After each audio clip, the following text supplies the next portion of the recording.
I'll be the first one to say that I understand why people do this, because this was me. All right. You ever looked at someone's page that they say God first, but then they have their horoscope sign right under that or right above that or somewhere there? Listen, I used to read my horoscope all the time. Horoscopes, because I wanted to know who I was compatible with and who I was not. The Word of God says that we have the mind of Christ, that we're able to do all things when we put our trust in Him.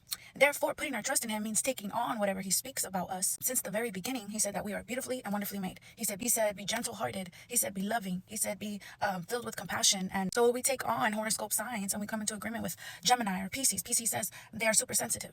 They're out here practicing sensitivity.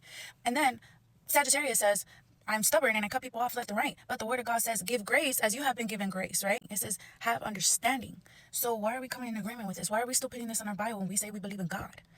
And listen, it took me a while, because even as a Christian, I started dabbling back into it because it's very deceptive and it's very intriguing. However, that's because the enemy is a liar and a deceiver, and he's trying to steal your calling and your relationship that we're supposed to have with God.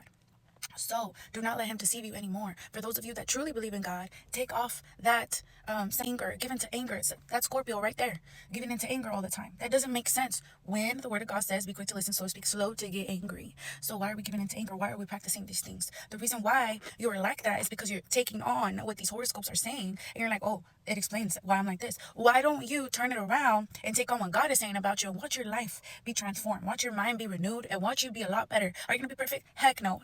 Take it from me. I think I will mess up. But the difference is I am no longer coming into agreement with my horoscope.